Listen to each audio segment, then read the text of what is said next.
ეს ნიკოლას მადუროს მთავარი პილოტია. კაცი, რომელიც ვენესუელელი პრეზიდენტის მიმართ იმაზე ერთგული გამოდგა, ვიდრე დიქტატორს წარმოედგინა. საერთაშორისო გამოცემა Associated Press წერს, რომ ამერიკის შეერთებული შტატების ფედერალურ აგენტებს მასთან დაკავშირებით თამამი გეგმა ჰქონდათ. დაერწმუნებინათ საპრეზიდენტო თვითმფრინავის პილოტი იმაში, რომ დიქტატორის დაკავებაში სამსახური გაეწია. კერძოდ, ამერიკული სპეცსამსახურების მიერ დაგეგმილი ოპერაციის თანახმად პილოტს კარიბის ზღვის თავზე ფრენისას მარშრუტი უნდა შეეცვალა და იმ მითითებულ ადგილას დაფრენილიყო, სადაც ვენესუელელი პრეზიდენტის დაკავება ამერიკელებისთვის უფრო ხელსაყრელი იქნებოდა.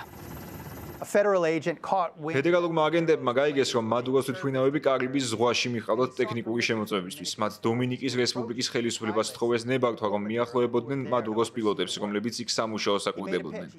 წინადადება კი იყო ასეთი: შენ ძალიან მდიდარი ადამიანი გახდები. შენი ოჯახი ყველანაირად უზრუნველყოფილი იქნება. მილიონობით ვენესუელელი შეგიყვარებს, თუ ჩვენთან ითანამშრომლებ და მადუროს სადმე კარიბის ზღვაში უსაფრთხოდ დასვამ, სადაც მას ამერიკელი სამართალდამცველები დააკავებენ და მართლმსაჯულებას წარმოადგენენ შეერთებულ შტატებში, სადაც მისთვის $50 მილიონ ჯილდოა გათვალისწინებული.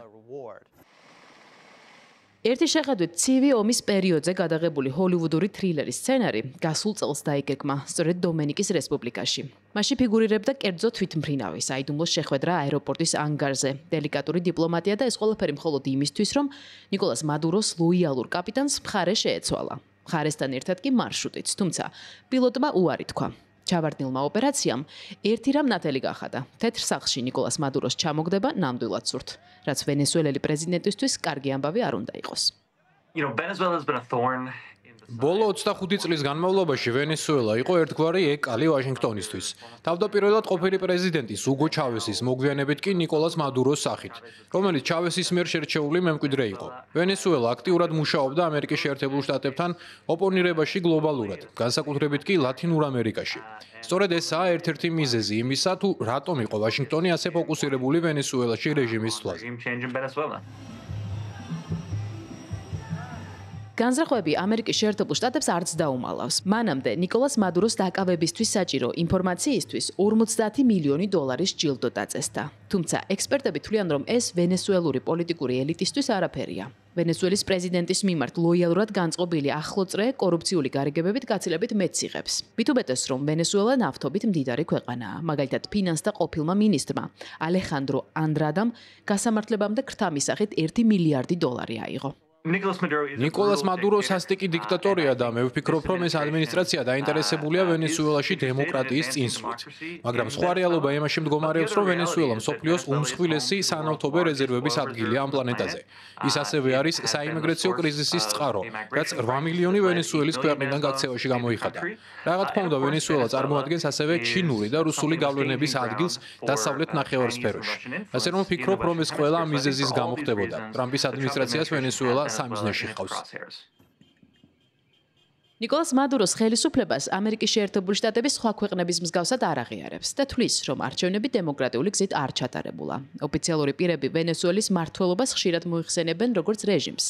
პრეზიდენტს კი ნარკოტრაფიკში ადანაშაულებენ. სწორედ ნარკოტიკული კარტელების განადგურების საბაბით დაიწყო ამერიკის შეერთებულმა შტატებმა ძიმეწონიანი სამხედრო ძალების განთავსება კარიბის ზღვისა და წყნარი ოკეანის აღმოსავლეთით. მიუხედავად იმისა, რომ შტატებში შემავალი ნარკოტიკული საშუალებები მეტწილად კოლუმბიიდან, ბოლივიიდან და პერუდან ყვეთ საზღვრებს. თუმცა შტატები აქცენტს სწორედ ვენესუელაზე აკეთებს.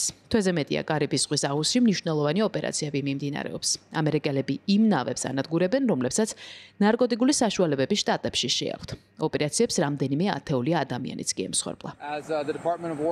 ომის დეპარტამენტმა ნარკოტერორისტები დასავლეთ ნახევარსფეროს ალ-ქაიდად დაახასიათა. შეხედეთ მათ, ისინი არიან კარგად დაფინანსებული, საშიში, ძალადობრივი კარტელები, რომლებიც ოპერირებენ როგორც ტერორისტები, ავსებენ ჩვენს ქვეყანას ნარკოტიკებით. ამერიკის შეერთებული შტატები ამ საქმეს მიხედავს. პრეზიდენტმა უკვე მიიღო გადაწყვეტილება, რომ მოაგოროს ეს პრობლემა. ისინი მოდიან კარიბის ზღვის გავლით ნავებით, ვენესუელას არალეგიტიმური მთავრობის სრული დახმარებით. ეგრეთ წოდებული მზის კარტელი პირადად ნიკოლას მადუროს მიერაა მართული. ისინი წყნარი ოკეანის აუზებშიც ოპერირებენ. მათსა და ვენესუელას შორის განსხვავება კი ისაა, რომ ჩვენ იქ პარტნიორები გვყავს. გამოწვევა, რომელიც კარიბის აუზში არსებობს, ისაა, რომ ვენესუელაში არსებობს ნარკოსახელმწიფო, რომელსაც კარტელი მართავს. ნიუ-იორკის სამხრეთის ოლქმა ნიკოლას მადურო და მისი რეჟიმის წარმომადგენლები დაასახელეს როგორც გადამზიდავი ორგანიზაციები.